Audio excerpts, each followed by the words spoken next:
Why is he hot and cold? You already know the answer. You thought this one was different. In the beginning, it felt good. He would text first. He asked about your day. He made plans and followed through. You didn't have to wonder if he liked you. You could feel it. Then something changed. His replies got shorter. He started taking longer to answer. Sometimes the conversations just stopped. And now you're wondering what happened. Now you're staring at your phone, wondering if you should say something or keep quiet. You don't want to ruin it, right? Be honest. You're scared that if you say something, he'll pull back more. So you did what they told you to do. Match his energy, and he'll come back to you. But that doesn't help you with what you're confused by. Why is he hot and cold? Before the end of the video, you'll know what to do. I'm Soke. I taught hundreds of women and continue to teach women the same tools I gave my 3 daughters so they can use evidence to rise out of bad situations and build the strength they didn't know they had. This is going to sting a little. He's not confusing you. You are. I'll say it again. He's not confusing you. You are. Not because you're emotional, not because you're dramatic, because you're letting his words cancel out his actions. You keep holding on to the things he says before he disappears. Hot and cold is not complicated. It's the same cycle. Let me show you. He shows up, then he disappears. He comes back like nothing happened, then he disappears again. Every time he comes back to you, you feel wanted. And that feels good. Good enough to make you forget how it felt when he left. Your mood follows his effort. When he shows up, you feel secure. When he pulls back, you feel anxious. And because you can't predict what he'll do next, you don't know how to feel. Are you still with me? Let's keep going. The real problem isn't that he leaves. It's what you tell yourself when he does. When he pulls back, you feel it.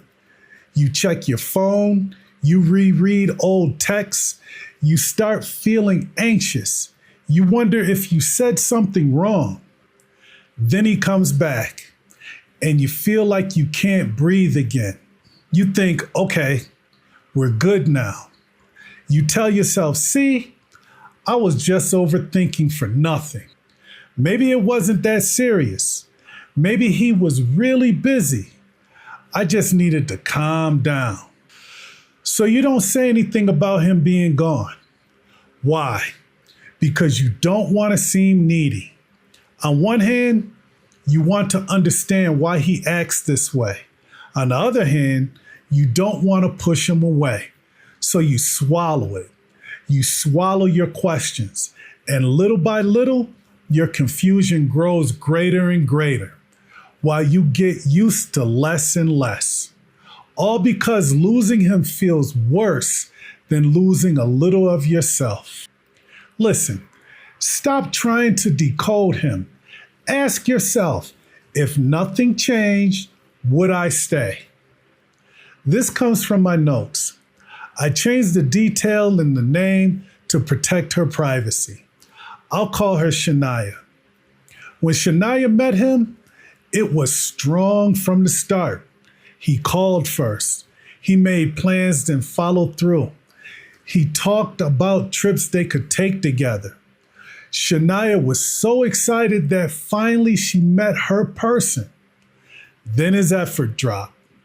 He would go quiet for 3 to 5 days at a time, then come back like nothing happened, then go quiet again. Each time that happened, she would get into her head. She told herself, they say men need more space than women. While she was giving him space, she kept waiting for her person to return. She didn't want to lose what it was. She also didn't want to admit what it had become.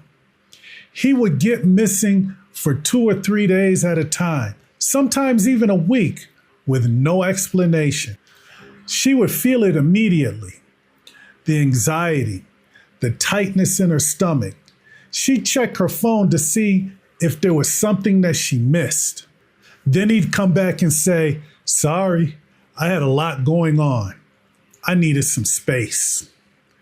And she would feel relief, instant relief, because he always came back to her.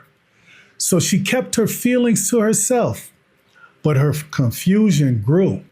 During coaching, I said to her, "Ask yourself, if nothing changed, would I stay?" She closed her eyes because she realized something. She wasn't staying for what it is. She was staying for what it could be. I told her to answer it based on what she was living now, not the first month, not the best moments, not what she hoped it would be. Then I asked her, if this pattern stayed the same for the next 6 months, would you stay? After some time, she said no. I could see that hurt her by the way she was moving in her seat, but it also calmed her. She stopped waiting for the busy week excuse, and she stopped pretending it didn't bother her. She stepped back, not to punish him, but because she finally stopped trying to make it mean something it wasn't. If you're ready to stop guessing and get clarity about your situation, I work with women who are done guessing. They look at his behavior, they decide, and they stand on it. If you're ready to be that woman, the link is in the description below. He disappears for 3 days. Then your phone lights up. "Hey, sorry, I had a lot going on." Your chest tightens. Relief and frustration at the same time. This is the cycle trying to restart. The question comes up.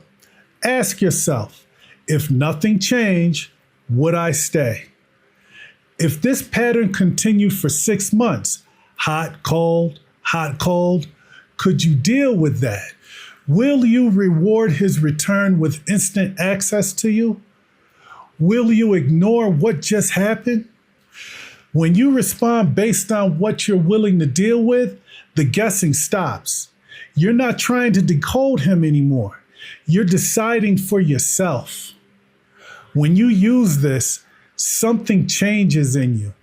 You stop chasing the high of the good days with him, and you stop anticipating the cold days without him. You stop treating potential like it's reality. And for the first time, you measure the relationship based on consistency, not chemistry. You might still like him, but you're no longer willing to live on a roller coaster just because the highs feel good. You wake up and check your phone before your feet even hit the floor. There's nothing from him, and that silence stays with you another day. You reread old messages just to feel close to him again. You start wondering what you did wrong, what you said wrong, what could you have done differently? Then he's back again. You feel safe again. He goes missing. You feel anxious again. And that cycle repeats over and over again. Hot and cold is not confusion. It's inconsistent. And inconsistency only works if you keep accepting it. You don't need to decode him. You need to decide if you're willing to stay if nothing changes. In the next video, I'm going to show you one mistake that keeps women long after they should have stopped. You came to this video because something didn't make sense. And now you have a better way to look at what's happening. But here's the bigger problem a lot of women run into. Even after they learn something helpful like this, they still end up stuck trying to figure out a man. I'm going to show you why that happens and the method I use with women who are tired of guessing where they stand with a man. Click the video on your screen and watch that next.